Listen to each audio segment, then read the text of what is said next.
I remember sitting on the rocks down at the beach, in my mind going over 27th of August, 27th of August, and I kept saying 1979, I'll never forget this date, and I don't. Every year that date comes around, and we remember it. 40 years ago, Lord Mountbatten, the great-uncle of Prince Charles, was blown up at sea by the IRA at Mullaghmore, off the west coast of Ireland.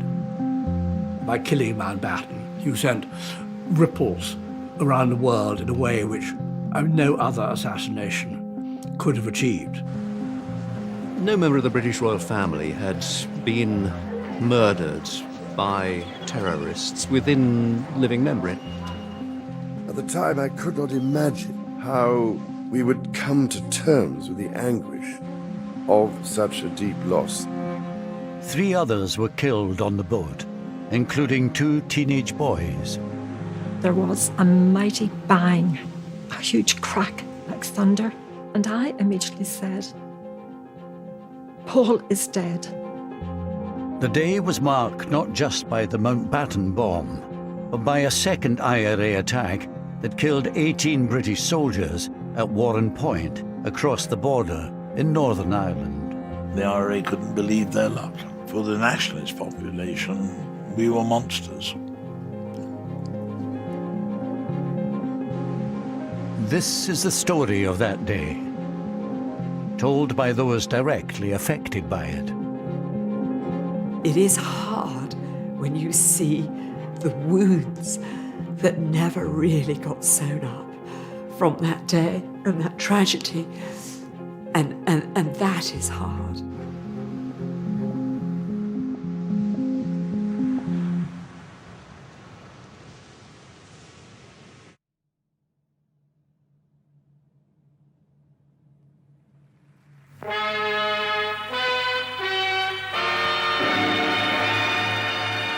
In a few minutes from now, I'll know whether or not we're going to succeed in telling the exciting story of a man whose courage and daring in the war and far-ranging influence in peace have significantly contributed to the shaping of this century's history. The man I'm after has no idea that I'm going to be there. I remember going to the studio. I remember the dress. I had to wear my sister's hand-me-down dress, always a hand-me-down dress. And my thanks to Lord Brabourne, John Barrett. We even had Princess Anne's underwear, I remember one year was handed all the way down to us. Admiral of the Fleet, the Earl Mountbatten of Burma, tonight this is your life. What do you mean? Inside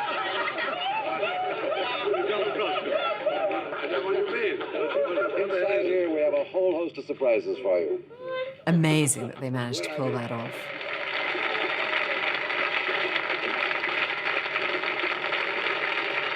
Now, India, that's an unusual name, isn't it? How did you get that?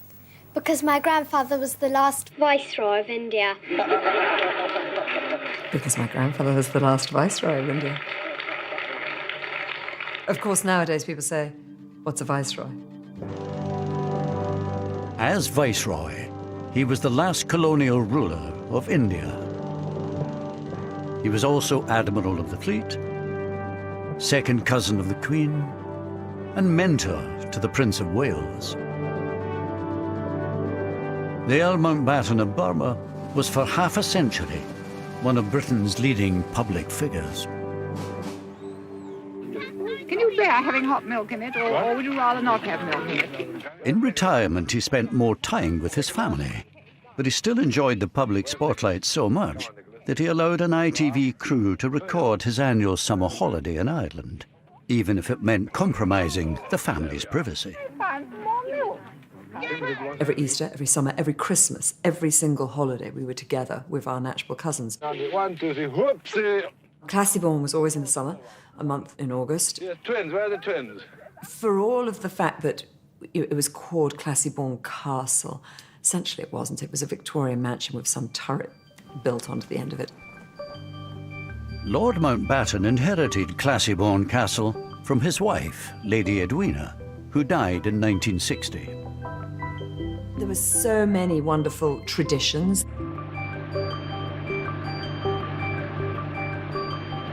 The heart of the holiday was going out on the boat. I would go a lot on the boat. We all did. Come on. The building of the dams, that was absolutely a tradition and taken very seriously. Everybody knew what they had to do. Give it to me, I say, listen, you start, make the hole here. There it is, see? From here, then you start doing the dam. Out of the way, Fee. You see, he was admiraling, wasn't he? No, put it this way. Go on, do as you're told. Do as you're told. Yes, I did. There we are. There you are. It would be hard to be Chief of Combined Operations and then not be in charge of the family dam. Let's face it. The Mountbattens were generally viewed by the locals as benevolent, well-meaning, helpful people who it was nice to have around. The neighbourhood benefited as a result of their presence. Each summer, the Mountbattens would take up residence at Classybourne Castle, overlooking the pretty fishing village of Mullaghmore. The family's visits brought a touch of glamour and jobs for the locals. This photograph here was in the dining room of Classybourne at a dinner. That's just me there. When you look back so many years ago, it's now 40 years, you can always say the memories of them are happy ones. And that's the most important thing of all. Do you remember this mother? Lord Louis gave you this book. Yeah. To Mrs. Barry, with grateful appreciation, Mountbatten of Burma, Classybourne Castle, August 1978. And it was Barbara Carson's book of useless information. So my mother treasures that very much. I think that's the last thing he gave to her.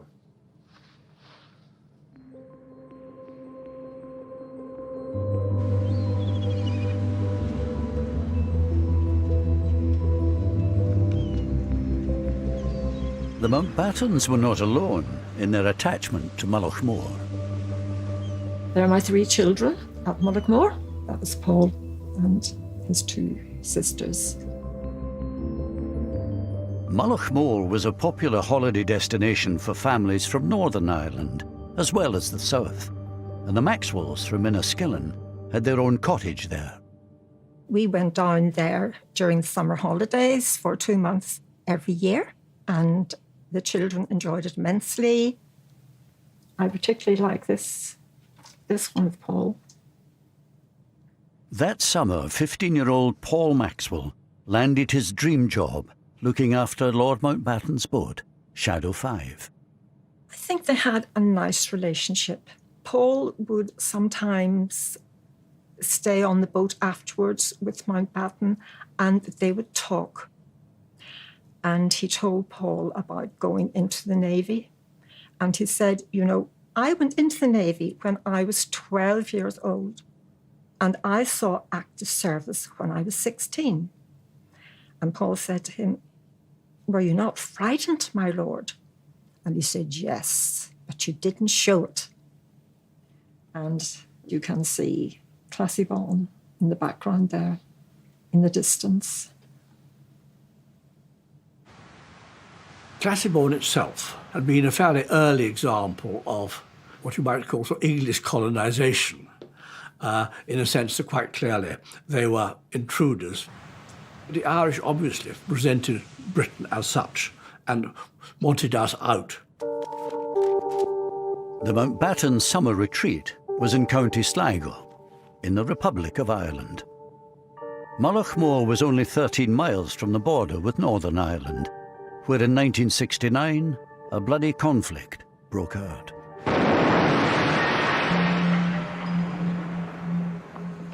Catholics in Northern Ireland resented being treated as what they saw as second-class citizens, and the IRA took up arms against the British state.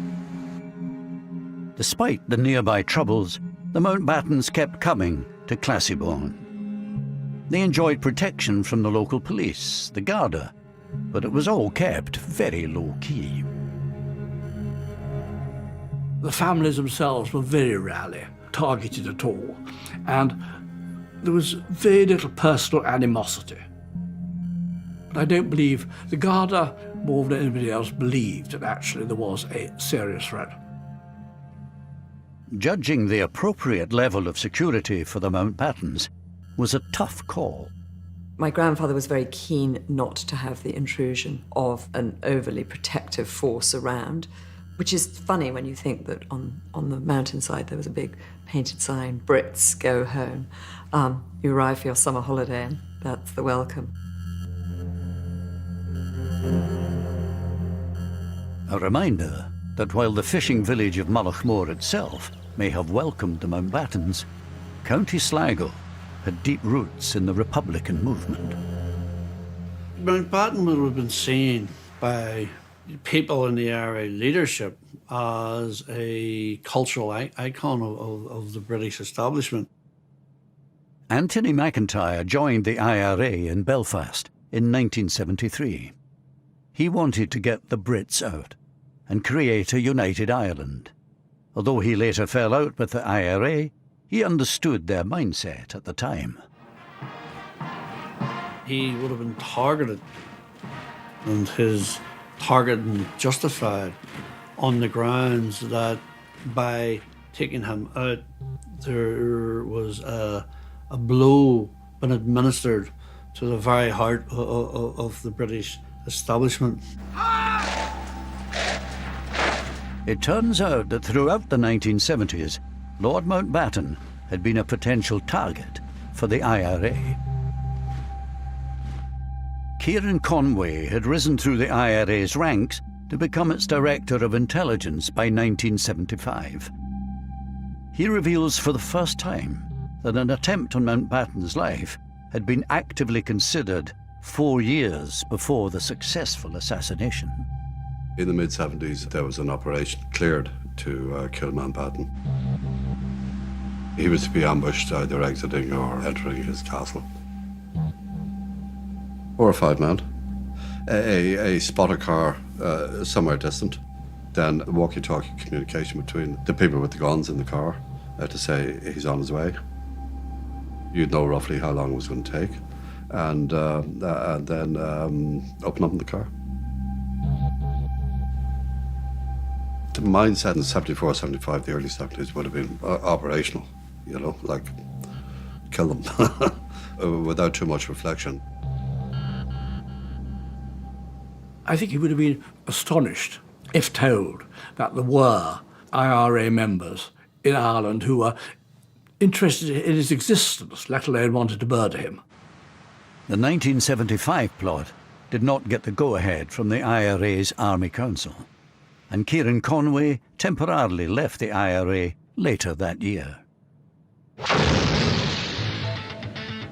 But the military campaign against the British security forces did not let up. In Crossmaglen, it takes all the professional skills of the army to make it safe enough for the Royal Ulster Constabulary to walk around the town where they're charged with maintaining law and order. 2 of them have been gunned down here. By 1979, the British Army had been in Northern Ireland for 10 years. Around 30,000 troops were lined up against an estimated 500 IRA volunteers. Yet 324 soldiers had already been killed. And things were particularly dangerous in South Armagh, which runs along the Irish border. Bombings and shootings. South Armagh had a fairly notorious reputation as being dangerous. More dangerous, perhaps, than any other battalion area. Of course, South Armagh adjoins the Republic, so life on the border was challenging. South Armagh Brigade was beyond belief. Just its ability, their operational efficiency, they were visibly beating the British.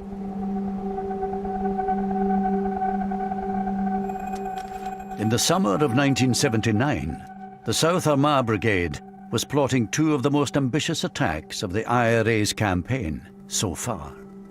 One in Warren Point, the other just south of the border in Mullaghmore. There, during the night of the 26th of August, the IRA planted a remote-controlled 50-pound bomb on Lord Mountbatten's boat, Shadow 5, sitting unguarded in the harbour.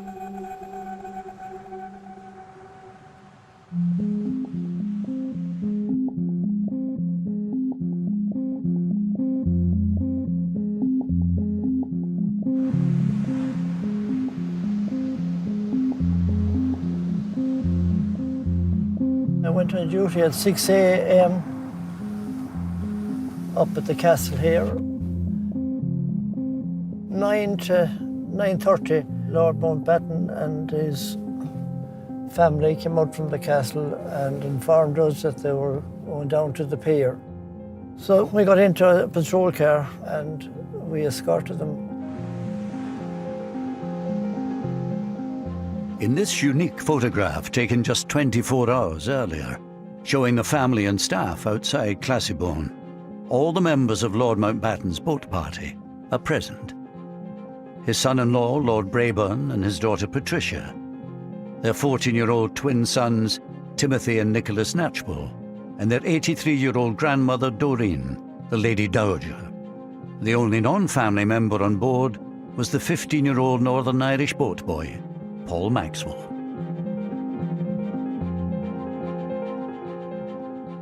The day itself comes to me in flashes, rather like small explosions. I remember distinctly sitting in the library with my brother. My grandfather and the others had gone out of the boat, and Ash and I were watching on this crackly, fuzzy television screen, Laurel and Hardy. On that day, the 27th of August, 1979, I was sitting on the back patio with Paul's father and Aunt Lisa. Paul said, "Goodbye, Mum. See you in the evening." I didn't think that was the last time I would ever see him alive.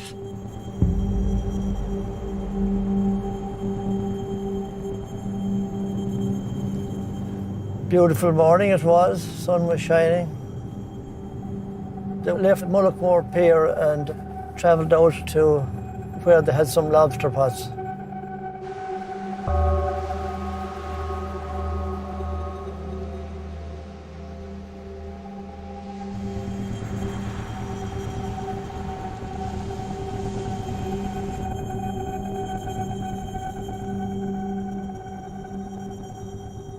This is where we were. Yes, looking out, you could see the boat as it came along.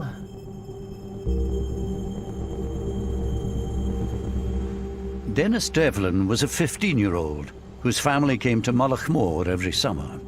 Their caravan was parked just off the coastal road. I seen his boat and I recognised it. There's a green with a white cab and I just recognised it was his boat.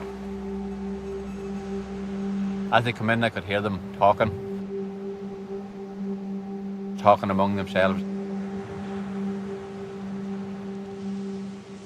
As the boat pulled up, I remember the young fella over the side of the boat pulling in the lobster pot and slowly pulled it in. The boat had turned round towards me and I was just watching it and I knew it was Lord Mountbatten's boat.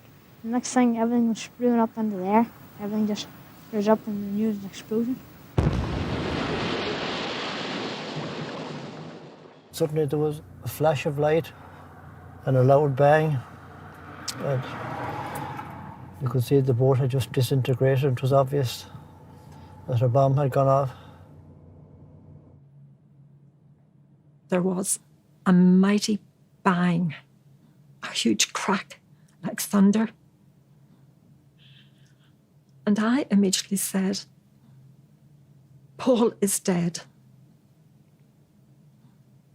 And I knew he was dead because I felt a part of me go.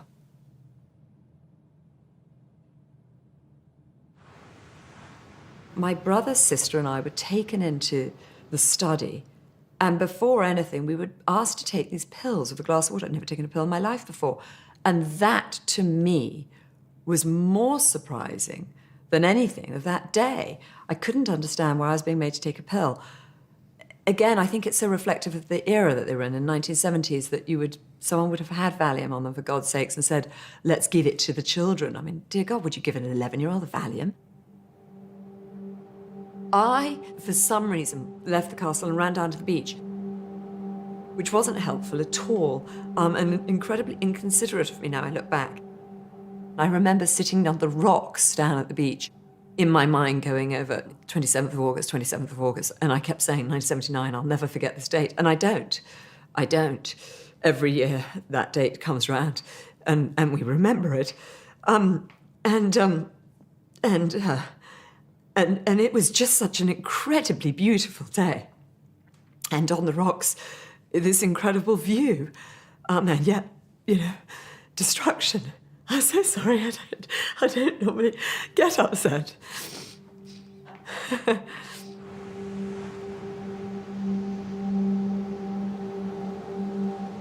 I remember it very vividly, every moment of it, really, from the very start to the very end of the day, and I think I'll always remember it. Lord Mountbatten's boat had exploded, so immediately I got two friends and we went out on the boat to see what we could do. And we arrived there, and those other boats that were in the near vicinity, they were already lifting the survivors. And at what point did you realise that Mountbatten himself had been killed? I think when we actually took him from the boat that he'd been brought ashore in and brought him to the ambulance, that's the first that I realised that he had actually been one of the fatalities. He was one of the first who was actually taken ashore.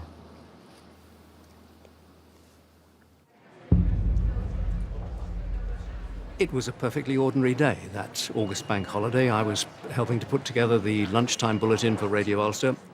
Nicholas Witchell was a trainee reporter at the time in the BBC newsroom in Belfast.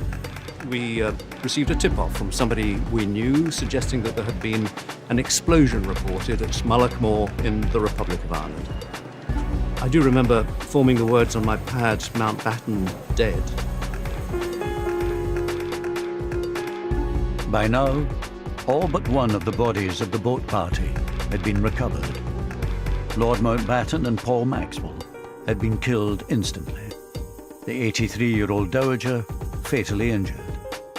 The parents of the twins were also seriously wounded, as was 14-year-old Timothy. His twin brother Nicholas was still missing.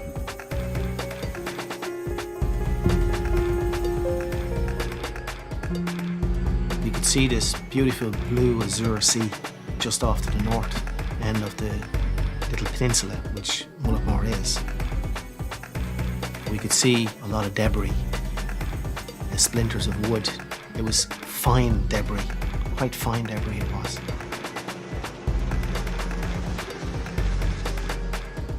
I was winched from the rescue helicopter. I was placed into the water beside what looked like the bubble of an anorak. I placed my hand and pulled it, and it didn't yield very easily, and I pulled it a second time, and it was then the head come up with the jacket as I pulled, and I realised it was a child. Imagine what those thick Aran sweaters must have felt like, clogged with oil and water, being lifted out of the ocean. And how long had Nick been floating in the water? It was the first child that I handled in death. It came as a terrible shock to me, I can tell you, but I'm in rescue mode. I need to get him out of that water. I need to give him over to his family. 14-year-old Nicholas Knatchbull's body was returned to Mullaghmore Harbour. It's the last photograph we have of Paul. That's Paul. And that is Nicky and Timmy. So one boy survived and the other two were killed. He survived because he was up on the roof. Mountbatten was in the middle between Paul and Nicky. And so they got full blast.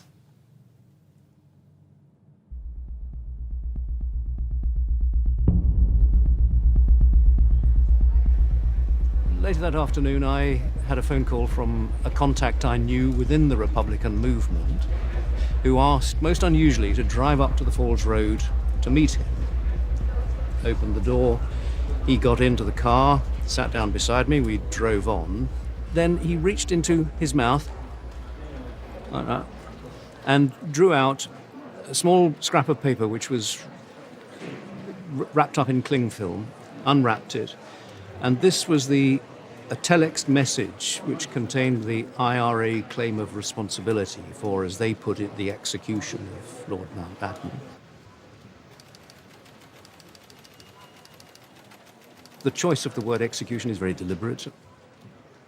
It is an attempt to imply that there was some kind of a justification. Execution implies a judicial process, clearly, absolutely inappropriate. By killing Mountbatten, you sent ripples around the world in a way which probably no other assassination could have achieved.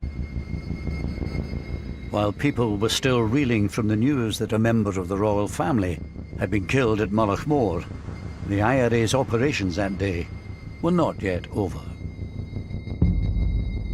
Now the British Army was in their sights.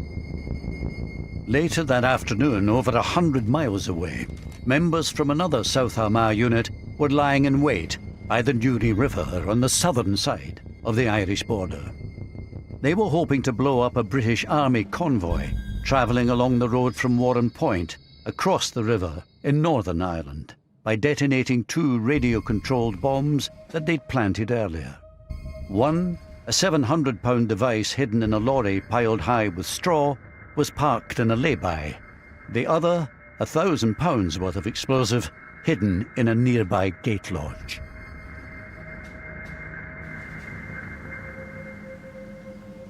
Travelling down, I remember messing about with a car behind us. Tom Caughey was a local boy from Newtonards who had joined a parachute regiment at 18, as his father had before him. That day, he was a passenger in the lead vehicle of the 2-truck convoy.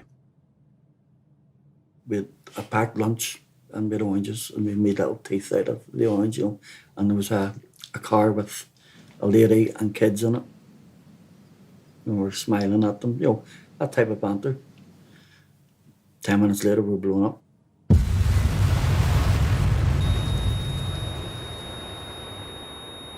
Not a bang, just a rumble. And I had the sensation of flying. Not even coming to, just looking about, sitting there, and everything's just a mess. I came into the roundabout and you couldn't see past the roundabout, totally obscured with smoke. Peter Malloy was a freelance photographer at the time who just happened to be passing. I got out, grabbed the cameras, and just as I'm going into it, a policeman's coming running out and he's screaming. He says, don't go in there, they're all dead. I just put the camera into autofocus and I just shot generally. The first thing I saw was a long wheelbase Jeep, and there were soldiers in that, and one look told you they were obviously dead. And the heat, you couldn't really go too close to it. Everything was burning. And my legs were on fire. No, I couldn't move. And the next thing, the guys were on me. They were pouring water, trying to put me out. And one of the guys gave me his red beret to put over my face to keep the sun off it. And I can remember lying there and voices. Dead, he's dead, he's dead, dead, he's dead, he's dead. And voices getting closer to me. And whether I imagined this or whether, I don't know, but I vividly remembered. I remember saying, I'm not dead. And taking the beret off, it was like a roll call of the dead. 7 of the 9 paras travelling in the first truck had been killed. Tom Caughey, along with his friend Paul Burns, were the only survivors. But the carnage didn't end there. A very fine English voice shouted, there could be a second bomb. Take hard cover. And they all went over towards the gate lodge. Across the river, the IRA bombers were lying in wait ready to detonate the second bomb. They'd predicted correctly where the surviving British troops were likely to regroup. I remember getting put in that chopper and Paul Burns being put in. I remember looking at his face and he was like something out of Tom and Jerry. When the cigar goes off in your mouth and your face is black. And with all little, he was like a straw man, little bits of straw stuck in his face. And then, boof, bang it goes again. Boom.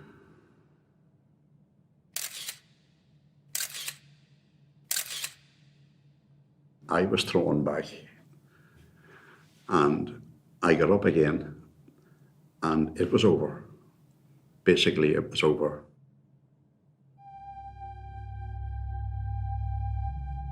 The 27th of August had started badly for Mike Jackson.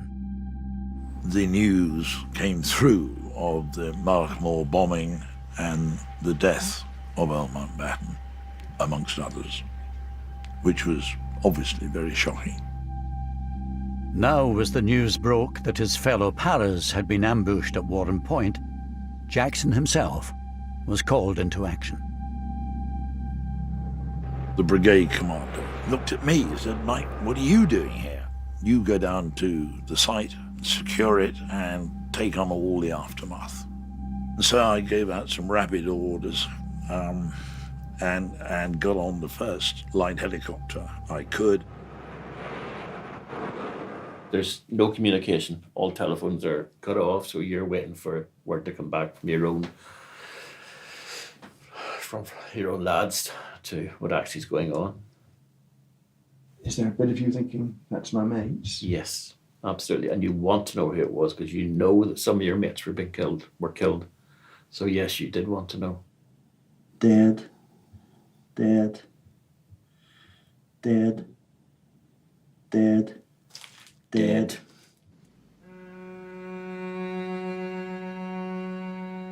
A further 11 British soldiers had been killed in the second explosion.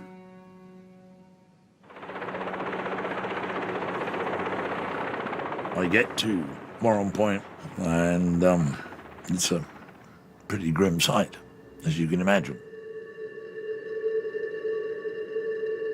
There were body parts pretty much everywhere, and the trees were everywhere. And those who had survived were in shock.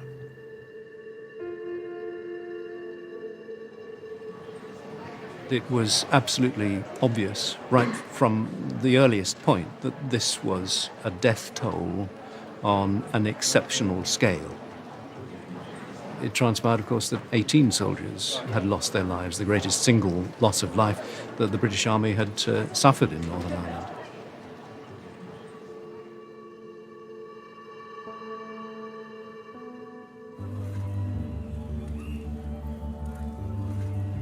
Theirs were not the only lives lost that afternoon at Warren Point. Barry Hudson had been getting ready to go to work at the family's funfair business in Omeath, on the southern side of the border. He had been joined that summer by his 29-year-old cousin from England, Bill. All of a sudden, we heard this thump, right? And I remember Bill saying, "Oh, what was that?" And I said, "It sounded like a bomb." He said to me, "Could you bring me down? Let me have a look."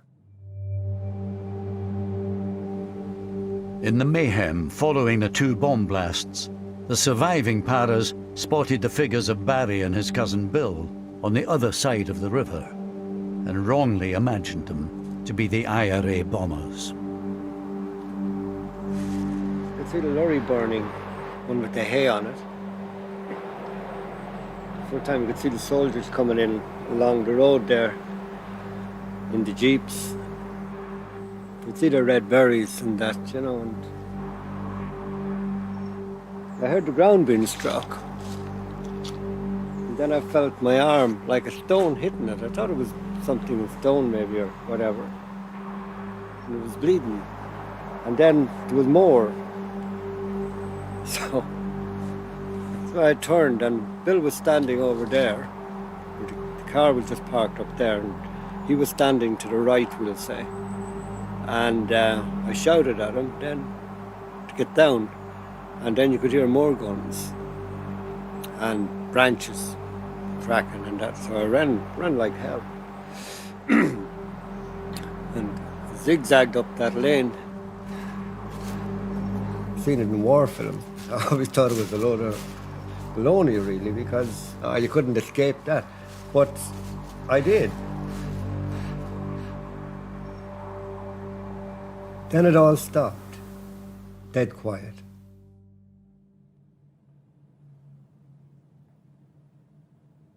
So after about a minute or two, I thought my cousin should be coming up now. I just thought he'd get up and come back up.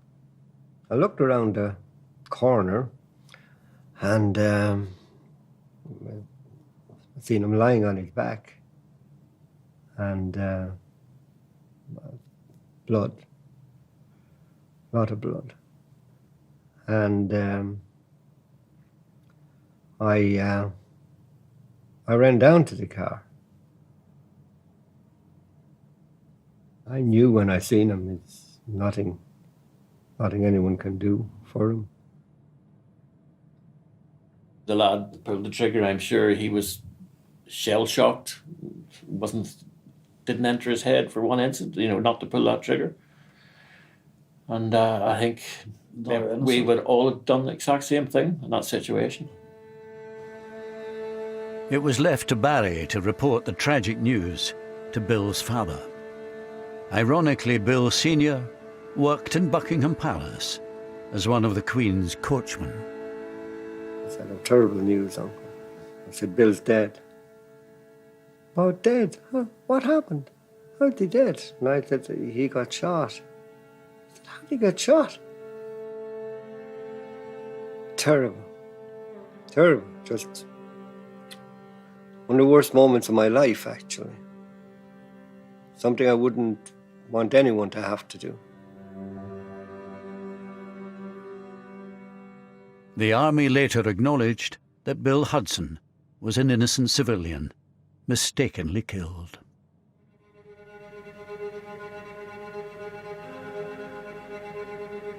This multiple killing, the worst the security forces have ever suffered in Northern Ireland, coming as it does after the Mountbatten tragedy, must serve to only further heighten tensions in Northern Ireland.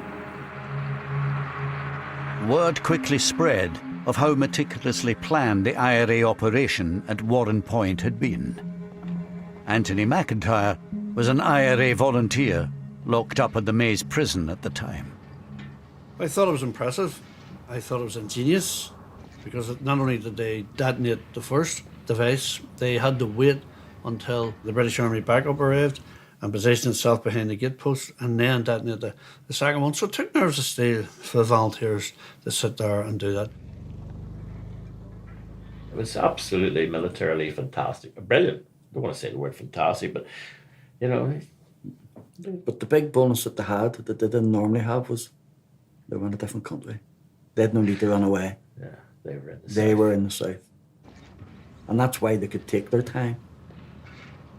You take advantage when you can, and they did.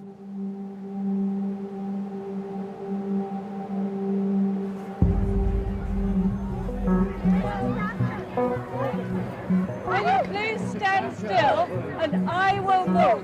The attacks on Lord Mountbatten and the British soldiers made a deep impression on Mrs. Thatcher, who had been Prime Minister for only 4 months. Within 36 hours, she landed in Northern Ireland on an unscheduled visit to investigate what had happened and to offer reassurance. When she went to Northern Ireland, I remember the walkabout in the shopping mall, which I thought was an extremely brave thing to do. Not because there was much risk of being shot in that environment, but simply because there would be a lot of people in the shopping mall who didn't like her very much. Mrs. Thatcher, we want the freedom of our country, and you're so getting! She was a very feminine person. And it's not allowed us to tell. Yes, basically. She was profoundly moved. She didn't blub, but tears came to her eyes. Well, it could have been a lot worse. She only very rarely wept, to my knowledge anyway. And when she did, there was good reason for it.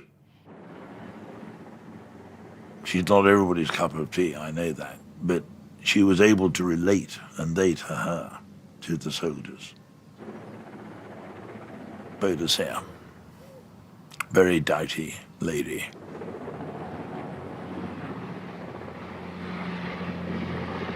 I think in terms of significance for Margaret Thatcher, knowing as we do what we do about her personality, I'm sure that it actually made her even more determined to resist.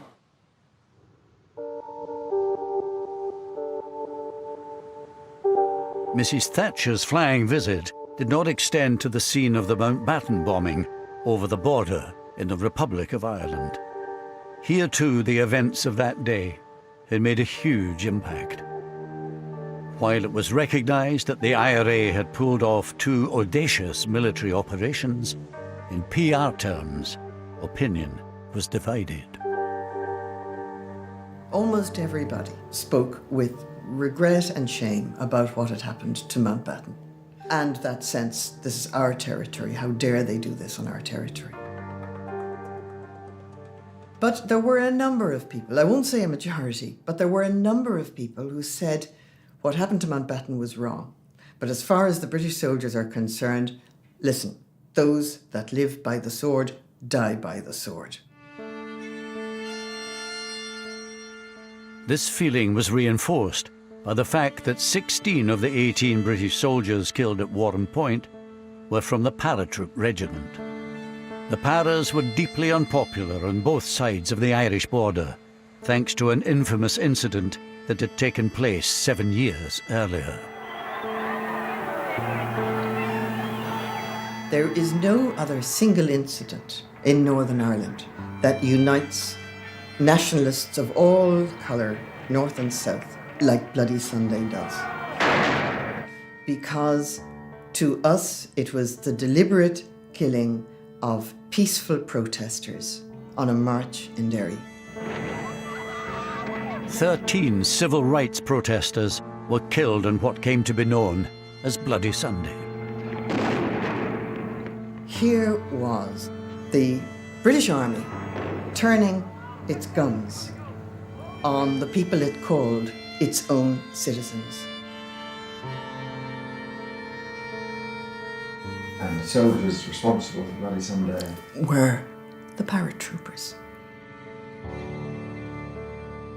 So there was a particular feeling of general dislike towards the paratroopers.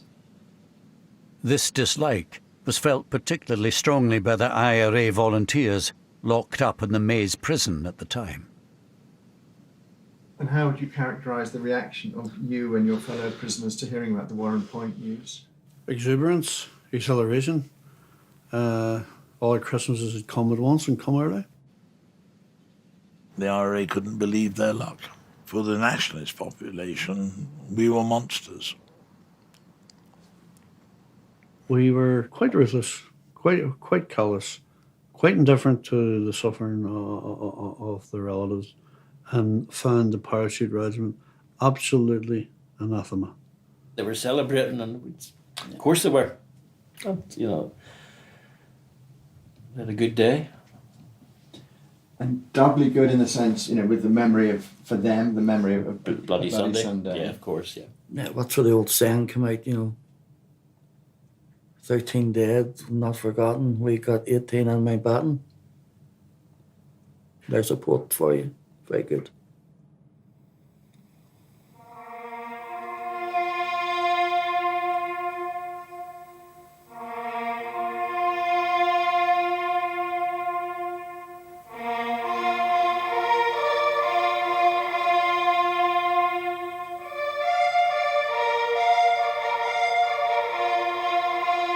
That funeral was extraordinary. I think my grandfather had masterminded every moment of it, understandably, and it ran to perfection. The whole family of Europe seems to be here.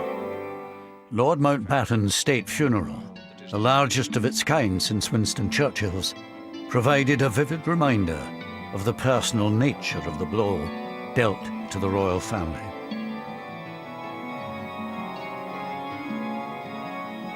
Two granddaughters, the girl that bears the name of India.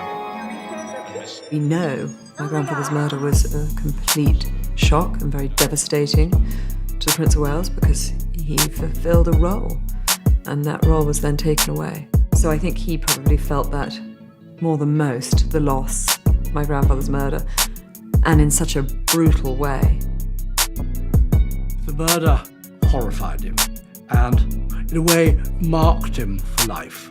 It left a sort of sense of uncertainty. If Mountbatten, the invincible, the almighty, could be snuffed out like that, then what was left certain in life?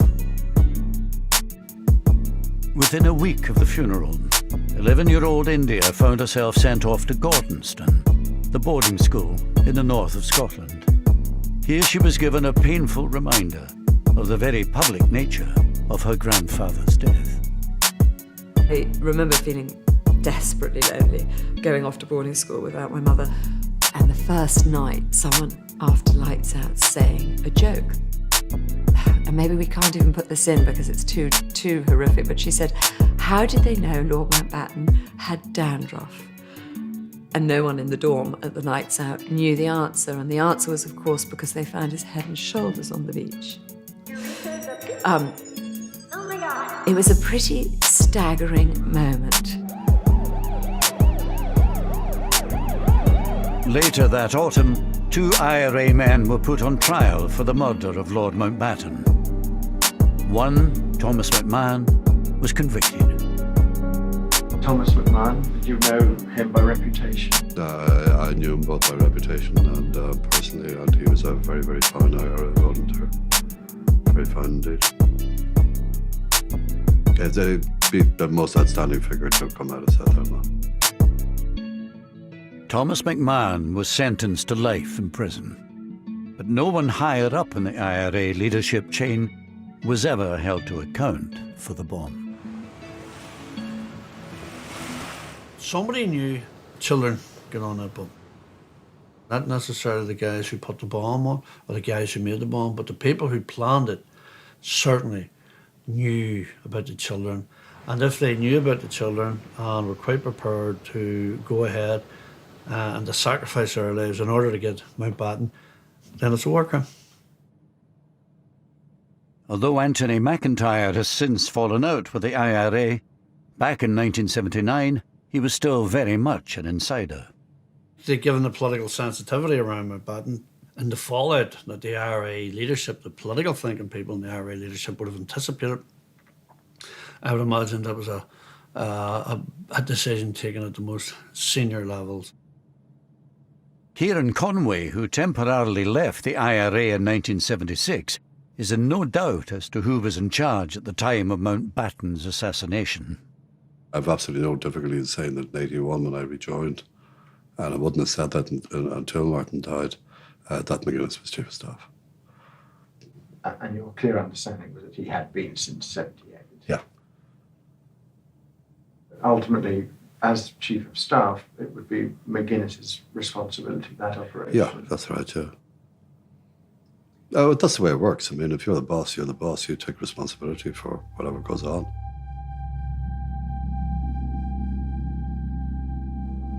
Meanwhile, no one was ever put on trial for the bombs at Warren Point, let alone convicted, despite the arrest on the day itself of 2 IRA suspects near the scene of the carnage. Well, of course it's frustrating. The offence is one of murder, mass murder. And it is a source of great regret that nobody was brought to account for it.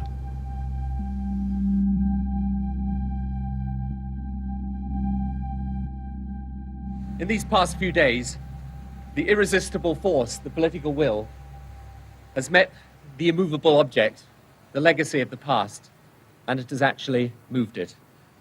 It took another 20 years after the Mountbatten and Warrenpoint killings, but peace was finally established in Northern Ireland by the British and Irish governments at the Good Friday Agreement in 1998. This agreement is good for the people of Ireland, North and South. As part of the peace process, the IRA's prisoners were released, including Thomas McMahon, the sole IRA member convicted of the killings.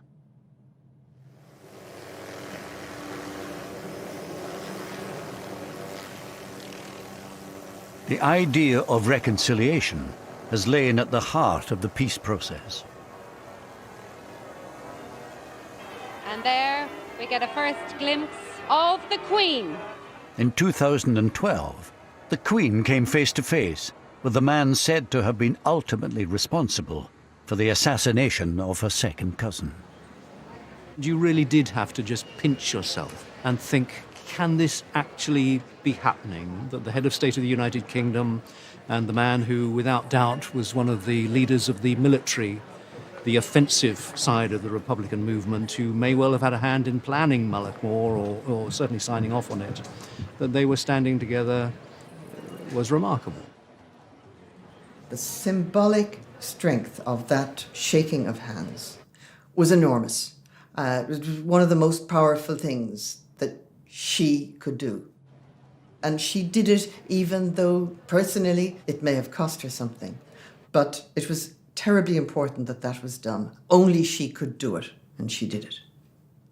She's a more admirable person in the transaction, I think, you know. I think it was more difficult for her than for him.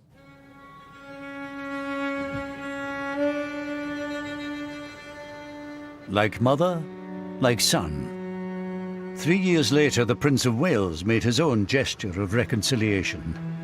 The events of 1979 had come as a double blow to him. He was Colonel-in-Chief of the Parachute Regiment, which had lost 16 of the 18 soldiers killed at Warrenpoint. And at Mullaghmore, he'd also lost a mentor who meant so much to him. At the time, I could not imagine how we would come to terms with the anguish of such a deep loss, since for me, Lord Mountbatten represented the grandfather I never had.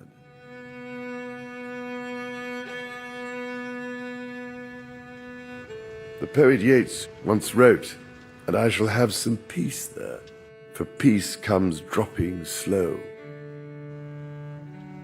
As a grandfather now myself, I pray that his words can apply to all those who have been so hurt and scarred by the troubles of the past. Problem with peace is you have to keep working at it. It's not a passive thing. It is always going to be a continuing responsibility on all of us in these islands to make sure that the conditions in Northern Ireland do not encourage the breakout again of sectarian tensions. We do not want to go back to that. So it's not a matter of peace dropping slow. Peace has to be worked at damn hard. 2 years ago, Martin McGuinness, the man widely believed to have been the IRA Chief of Staff at the time of the bombings, died. According to Buckingham Palace, the Queen sent a private letter of condolence to his widow.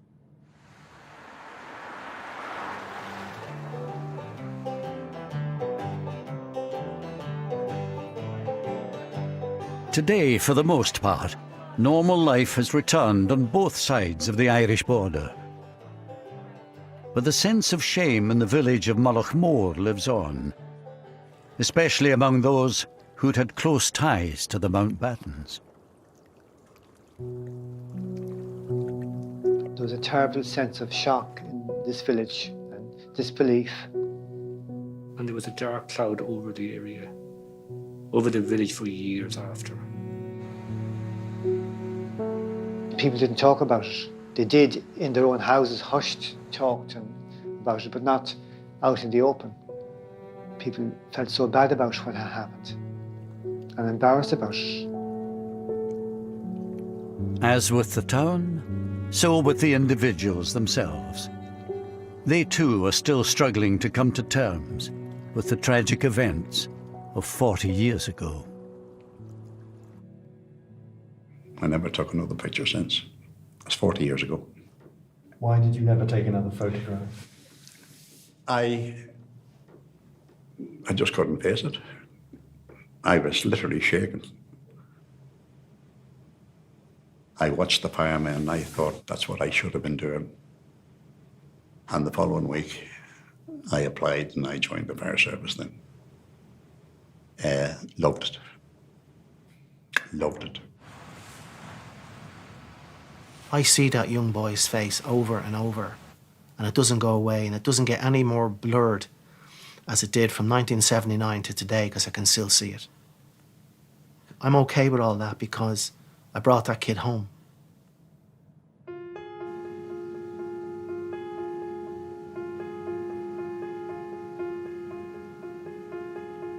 That's 40 years ago now.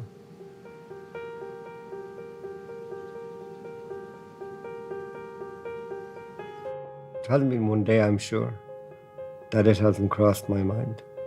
Sometime. And that's a long time for something to stick in your mind. Didn't feel lucky at the time. Didn't feel lucky for 10 years after. I wanted to be with them. Why did I survive? It was like a day that would never end.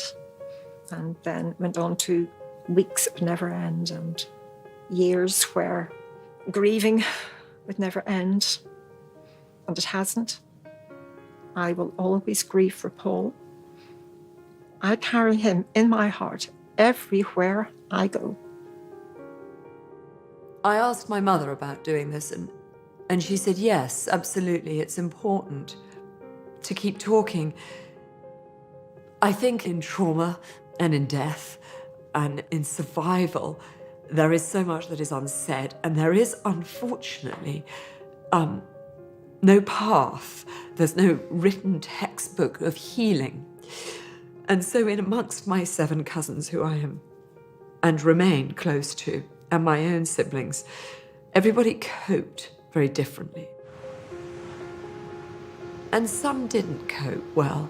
And of course, we're seeing the side effects of that even to this day. And the damage that was done was so much deeper than any of us could ever have imagined. And adult lives are still being horrifically disrupted. I certainly try not to hold resentment in any way, and that's hard. But forgiveness, I think, is important. One has to move on.